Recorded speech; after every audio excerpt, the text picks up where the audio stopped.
Second year business സ്റ്റഡീസിൻ്റെ online ക്ലാസ്സിലേക്ക് സ്വാഗതം. നമ്മൾ കഴിഞ്ഞ ക്ലാസ്സിൽ ഡയറക്റ്റിങ്ങിൻ്റെ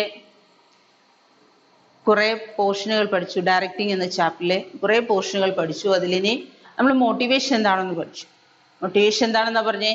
inducement, inspiring people for achieving organisation goals. വർക്കേഴ്സിനെ വർക്ക് ചെയ്യാൻ പ്രേരിപ്പിക്കുന്നത് സ്ഥാപനത്തിൽ ലക്ഷ്യം നേടാൻ വേണ്ടി. ഇനി നമുക്ക് പഠിക്കാനുള്ളത് ഇമ്പോർട്ടൻസ് ഓഫ് മോട്ടിവേഷൻ ആണ്. മോട്ടിവേഷൻ എന്ന് വെച്ചാൽ ഇൻഡ്യൂസ്മെന്റ് അല്ലെ ഇൻസ്പിറേഷൻ. അത് ആ സ്ഥാപനത്തിന് എന്ത് നേട്ടമാണ് ഉണ്ടാക്കുന്നത്? Importance of motivation one by one ആയിട്ട് നോക്കാം. First one, it improves performance of employees. ഈ മോട്ടിവേഷൻ, അതായത് ഇൻഡ്യൂസ്മെന്റ് അല്ലെ ഇൻസ്പിറേഷൻ, വർക്കേഴ്സിൽ ഇൻഡ്യൂസ്മെന്റ് അല്ലെ ഇൻസ്പിറേഷൻ കൊടുക്കുന്നതാണ് മോട്ടിവേഷൻ എന്ന് പറയുന്നത്. ആ motivation improves performance of employees. ഇങ്ങനെ ഇൻസ്പയർ ചെയ്യുമ്പോൾ എംപ്ലോയീസിന്റെ പെർഫോമൻസ് എന്ത് ചെയ്യുന്നു? ഇൻക്രീസ് ചെയ്യും. Improves performance of employees. വർക്കേഴ്സിന്റെ വർക്ക് എഫക്റ്റീവ് ആവും, എഫിഷ്യൻസി ഉണ്ടാവുന്നു, അവിടെ പെർഫോമൻസ് എന്താകുന്നു? ഇംപ്രൂവ് ആവും. അപ്പൊ ഫസ്റ്റ് ഇമ്പോർട്ടൻസ് എന്താണ്? Improves performance of employees. രണ്ടാമത്തെ point, helps to change to positive attitude. അതായത് നമുക്ക് പോസിറ്റീവ് മോട്ടിവേഷൻ ഉണ്ട്, നെഗറ്റീവും ഉണ്ട്. നമ്മളെ ഇൻസ്പയർ ചെയ്യുമ്പോൾ പോസിറ്റീവും നെഗറ്റീവും ആറ്റിറ്റ്യൂഡ് ഉണ്ടാവുന്നു. അപ്പൊ നമുക്കിവിടെ ഏത് ചേഞ്ചസിനെ ഉൾക്കൊള്ളാൻ വേണ്ടി ഒരു പോസിറ്റീവ് ആറ്റിറ്റ്യൂഡിലേക്ക് വർക്കേഴ്സിനെ എത്തിക്കാൻ ഏത് സഹായിക്കുന്നു? മോട്ടിവേഷൻ സഹായിക്കുന്നു. അപ്പം പോസിറ്റീവ് നെഗറ്റീവ് ആറ്റിറ്റ്യൂഡ് ഉണ്ട്. അതിൽ പോസിറ്റീവിലേക്ക് എത്താൻ എംപ്ലോയീസിനെ സഹായിക്കുന്ന എന്താണ്? മോട്ടിവേഷൻ ആണ്. Helps to change to positive attitude. അഥവാ നെഗറ്റീവ് ആറ്റിറ്റ്യൂഡ് ഉണ്ടെങ്കിൽ അതിൽ നിന്നും ഏതിലേക്ക് എത്താൻ? പോസിറ്റീവ് ആറ്റിറ്റ്യൂഡിലേക്ക് എത്താൻ ആര് സഹായിക്കുന്നു? എംപ്ലോയീസിനെ മോട്ടിവേഷൻ സഹായിക്കും. Next, reduces employees turn over. ഇനി എംപ്ലോയീസിന്റെ ടേൺ ഓവർ, എംപ്ലോയീസ് ആ സ്ഥാപനം വിട്ടു പോകുന്ന ഒരു സിറ്റുവേഷനിൽ നിന്നും വർക്കേഴ്സിനെ ഇവിടെ നിലനിർത്താൻ, റീറ്റെയിൻ ചെയ്യാൻ വേണ്ടി നമുക്ക് എന്തൊക്കെ ചെയ്യാൻ പറ്റും? എന്ത് ചെയ്യാൻ പറ്റും? നല്ലൊരു മോട്ടിവേഷൻ കൊടുത്തു കഴിഞ്ഞാൽ തന്നെ വർക്കേഴ്സ് അവിടെ കാര്യക്ഷമതയോടെ വർക്ക് ചെയ്യും. കൂടാതെ അവർക്ക് വേണ്ടുന്ന റിവാർഡ്സ് എല്ലാം, ഇൻസെന്റീവ്സ് എല്ലാം കൊടുത്ത് നല്ല മോട്ടിവേഷൻ കൊടുത്ത് നല്ലൊരു സൂപ്പർവൈസറുടെ അണ്ടറിൽ വർക്ക് ചെയ്താൽ എന്ത് ആവും? ഇവിടെ എംപ്ലോയീസ് ടേൺ ഓവർ റെഡ്യൂസ് ചെയ്യാം. അതുപോലെ തന്നെ ടാലന്റഡ് ആയിട്ടുള്ള എംപ്ലോയീസിനെ നമുക്കിവിടെ നിലനിർത്താനും സഹായിക്കും. വർക്കേഴ്സ് വർക്ക് ചെയ്യുന്ന കൂട്ടത്തിൽ അവിടുന്ന് വിട്ടുപോകാതിരിക്കാൻ എന്ത് കൊടുക്കണം? മോട്ടിവേഷൻ സഹായിക്കുന്നു. അപ്പോൾ മോട്ടിവേഷനിലൂടെയും incentives and rewards and also അവർക്ക് എന്ത് കൊടുക്കുന്നു? നല്ല റിവാർഡ്സും ഇൻസെന്റീവ്സും ബെനിഫിറ്റ്സും എല്ലാം കൊടുത്ത് അവരെ എന്ത് ചെയ്യുന്നു? നമ്മൾ ആ സ്ഥാപനത്തിൽ നിലനിർത്തുന്നു. ഇങ്ങനെ ടാലന്റഡ് ആയിട്ടുള്ള വർക്കേഴ്സിനെ റീറ്റെയിൻ ചെയ്യാൻ ഏത് സഹായിക്കുന്നു? മോട്ടിവേഷൻ സഹായിക്കുന്നു. Reduces employees turn over. Next, reduces absenteeism. ഇനി വർക്കേഴ്സ് ആബ്സെന്റ് ആകുന്ന ഒരു സ്റ്റേജിൽ നിന്നും അവരെ എന്ത് ചെയ്യുന്നു? അവരെ ദിവസവും പ്രസന്റ് ആക്കാനുള്ള ഒരു സ്റ്റേജിലേക്ക് എത്താൻ ഏത് സഹായിക്കുന്നു? മോട്ടിവേഷൻ സഹായിക്കുന്നു. വർക്കേഴ്സിനെ ഇൻഡ്യൂസ് ചെയ്ത്, ഇൻസ്പയർ ചെയ്ത് അവരെ വർക്ക് ചെയ്യാൻ പ്രേരിപ്പിച്ചാൽ, മോട്ടിവേറ്റ് ചെയ്താൽ ആബ്സെന്റിസം കുറയും. അവർക്ക് വർക്ക് ചെയ്യാനുള്ള പ്രേരണ ഉണ്ടാക്കുക. നല്ലതായിട്ട് ആക്റ്റീവായി വർക്ക് ചെയ്താൽ എന്ത് കുറയും? ആബ്സെന്റ് ആവുന്ന കുറച്ചിട്ട് അവർ സ്ഥിരമായി പ്രസന്റ് ആയിക്കൊണ്ടിരിക്കും. Reduces absent. നെക്സ്റ്റ് ഇമ്പോർട്ടൻസ് എന്താണ്? റെഡ്യൂസസ് ആബ്സെന്റിസം.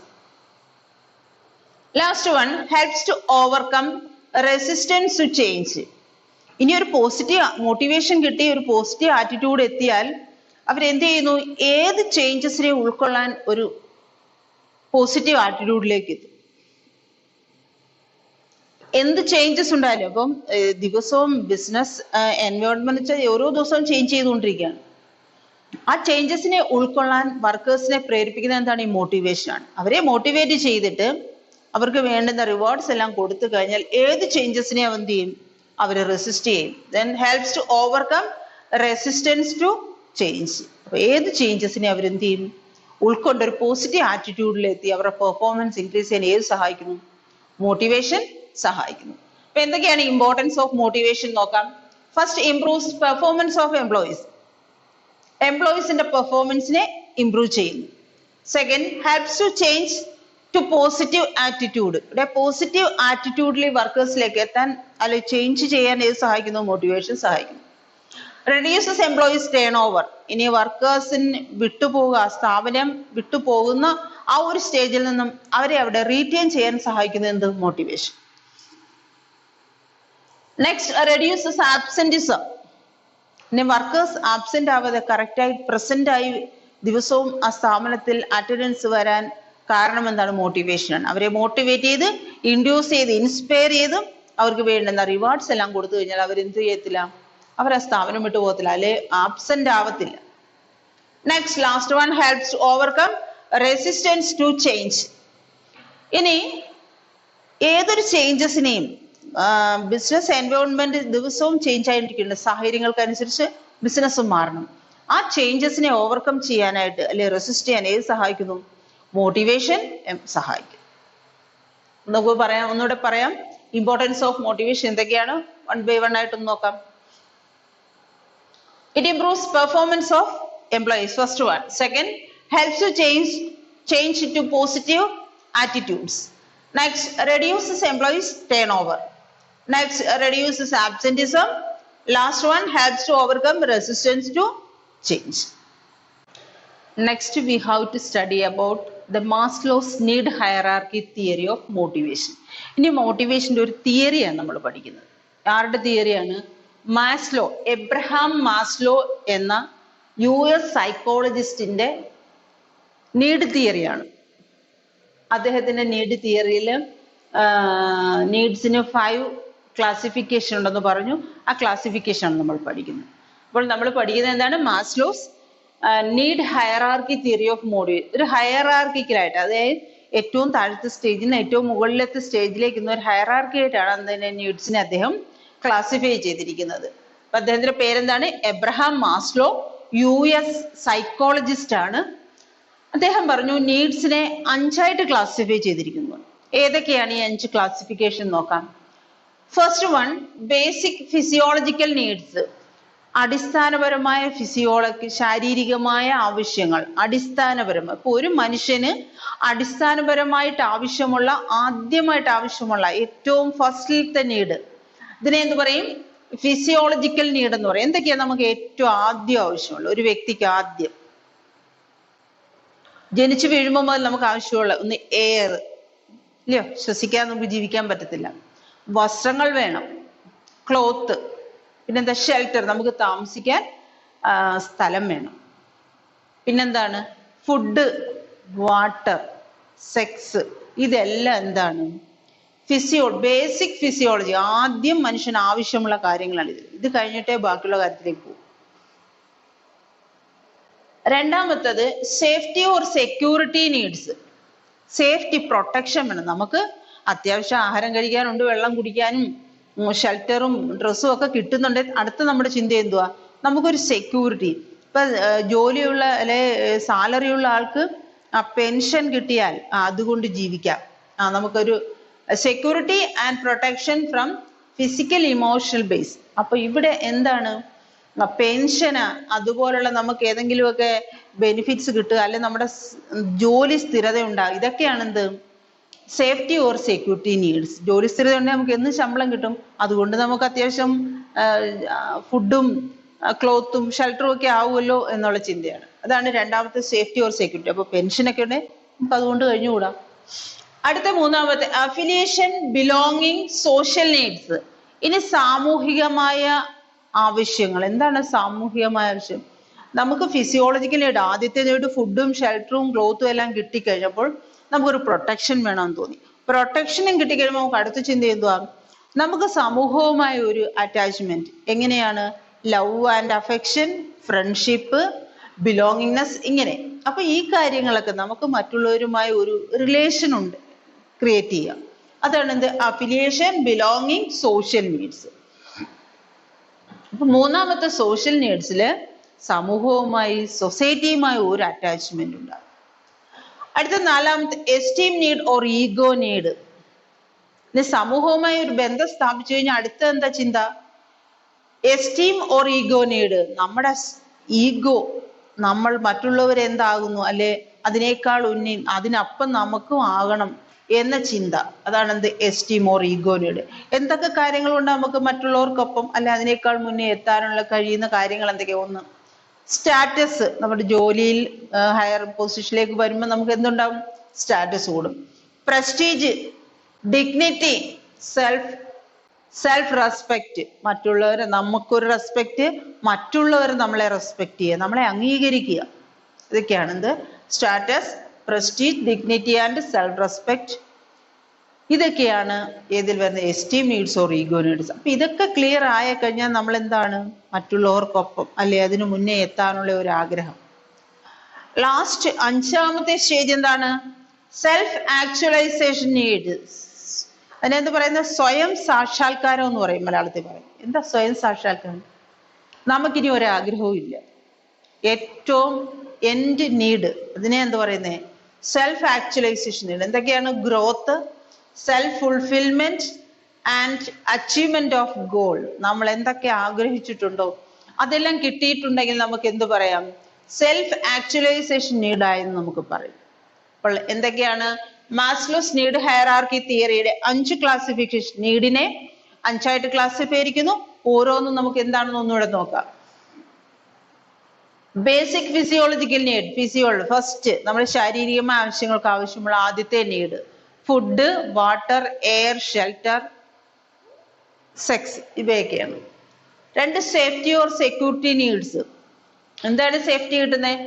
നമുക്കിപ്പോ ഒരു സാലറി ഉണ്ടെങ്കിൽ ആ സാലറി സ്ഥിരമായി കിട്ടുക, അല്ലെ പെൻഷൻ ആയെങ്കിൽ പെൻഷൻ കിട്ടുക, ഗ്രാറ്റുവിറ്റി, എന്താ ഈ ഗ്രൂപ്പ് ഇൻഷുറൻസ്, ഇതെല്ലാം എന്താണ്? നമുക്ക് പ്രൊട്ടക്ഷൻ കിട്ടുന്നതാണ്. അപ്പൊ safety or security needs. Next affiliation, belonging, social needs. ഇനി സാമൂഹികമായ ആവശ്യങ്ങൾ, സമൂഹമായി നമുക്കൊരു അറ്റാച്ച്മെന്റ് വേണം. എന്തൊക്കെയാ?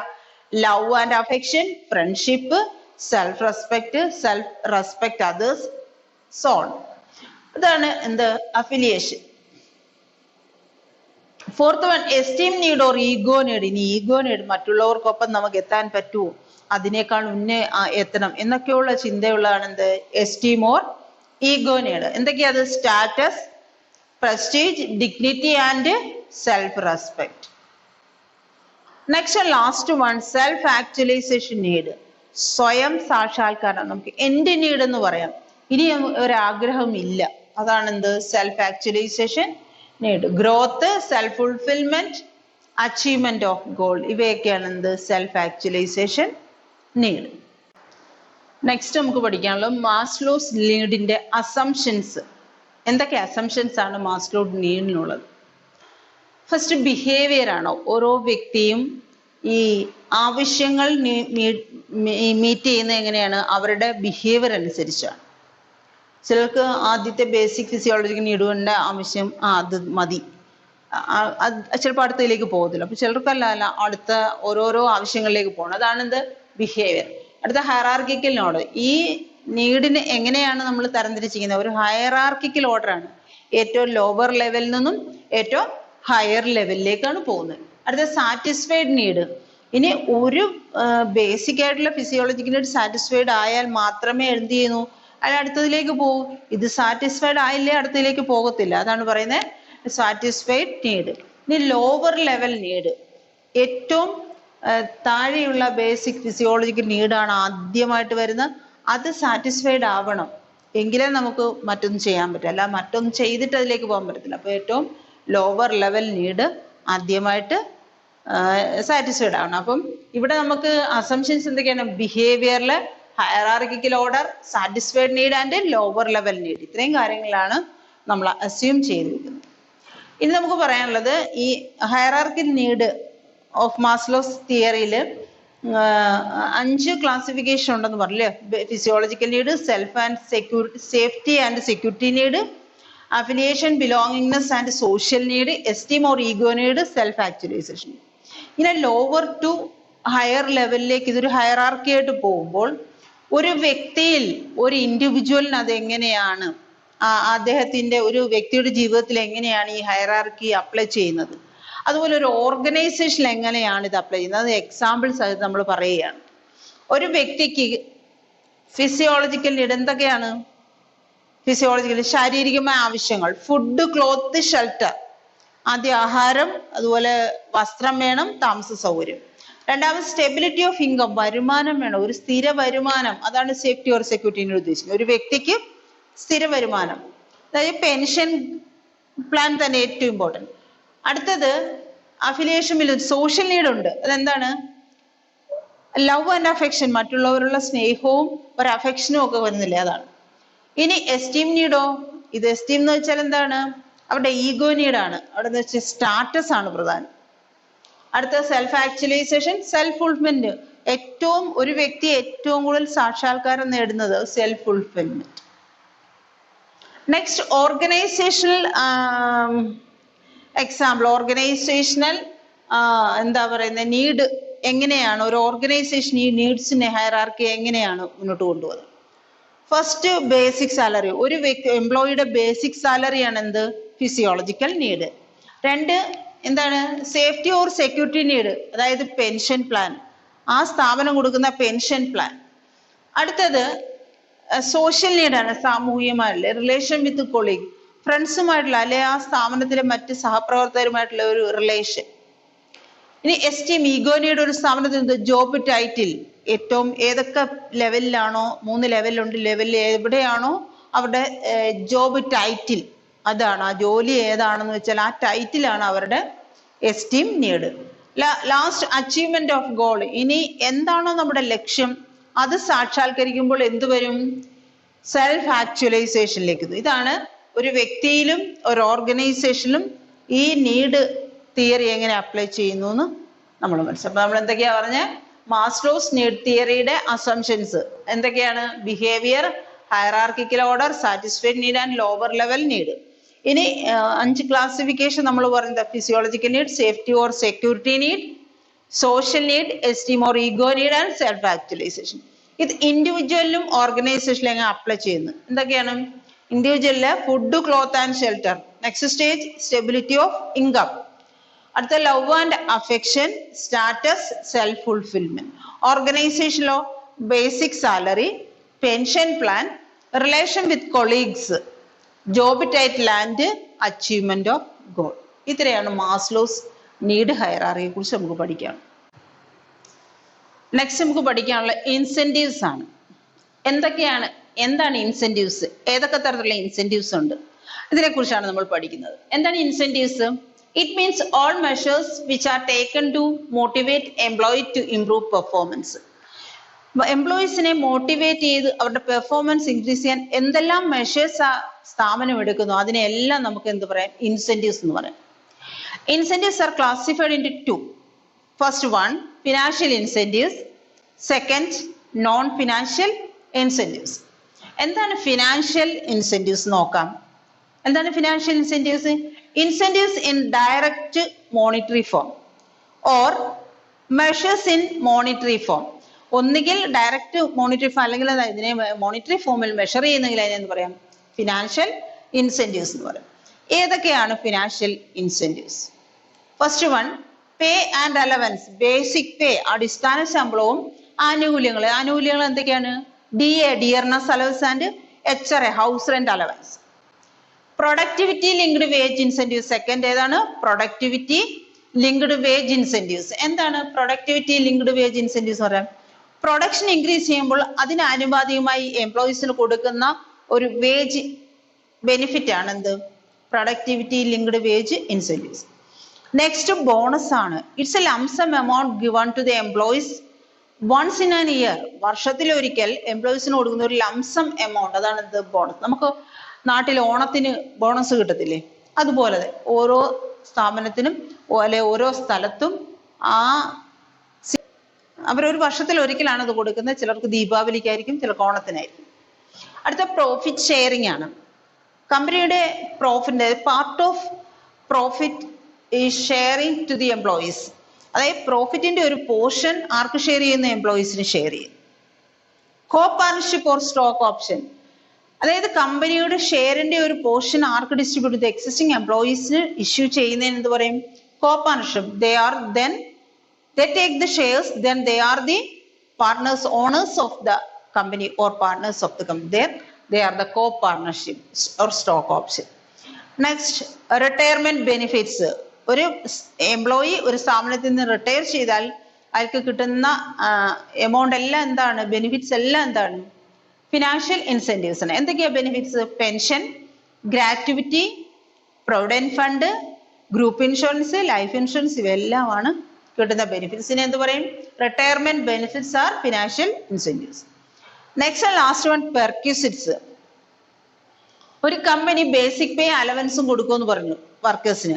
അത് എംപ്ലോയീസിന് ഇത് കൊടുത്തു കഴിഞ്ഞ് കൂടാതെ അവർക്ക് മറ്റു ചില ആനുകൂല്യങ്ങൾ കൂടെ കൊടുക്കണം. എന്തൊക്കെയാണ്? എഡ്യൂക്കേഷണൽ ബെനിഫിറ്റ്സ്, കുട്ടികൾക്കുള്ള എഡ്യൂക്കേഷനുള്ള കാര്യങ്ങൾ, അതുപോലെ മെഡിക്കൽ ഫെസിലിറ്റീസ്, പിന്നെ എന്താണ് പറയുന്നത്, പെർക്വിസിറ്റ്സ്, ടൂർ പോകാനുള്ള ബെനിഫിറ്റ്സ് കൊടുക്കുന്നുണ്ട്. ഇതൊക്കെയാണ് നമ്മൾ പെർക്വിസിറ്റ്സ് എന്നാണ് ഇതിന് പറയുന്നത്. അതായത് സാലറിയും വേജും അല്ലാതെ അലവൻസും അല്ലാതെ കൊടുക്കുന്ന ചില ക്യാഷ് ഇൻസെന്റീവ്സ്, ഇതിനെന്ത് പറയും? പെർക്വിസിറ്റ്സ് എന്ന്.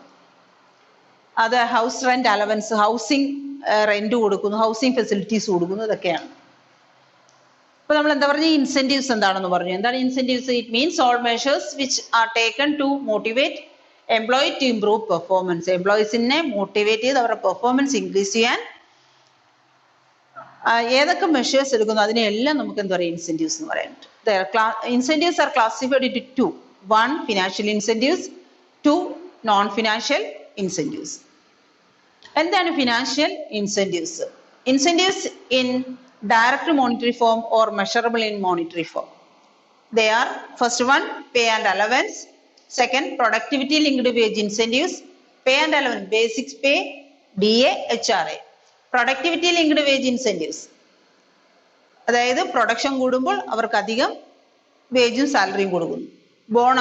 ബോണസ് വർഷത്തിൽ ഒരിക്കൽ കൊടുക്കുന്ന ലംസം എമൗണ്ട്. പ്രോഫിറ്റ് ഷെയറിംഗ്, പ്രോഫിറ്റിന്റെ ഷെയർ കൊടുക്കുന്നു. Co partnership or stock option എന്താണ്?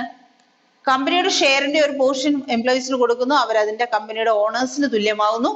ഇതിനെ കോ പാർട്ണർഷിപ്പ് എന്ന് പറയും. ഇത് റിട്ടയർമെന്റ് ബെനിഫിറ്റ്സ് അറിയാമല്ലോ, pension, provident fund, gratuity, group insurance, life insurance ഒക്കെ. പെർക്വിസിറ്റ്സ് എന്തൊക്കെയാണ്? Housing, medical, education allowances. ഇത്രയാണ് ഇൻസെന്റീവ്സ്, ഫിനാൻഷ്യൽ ഇൻസെന്റീവ്സ്.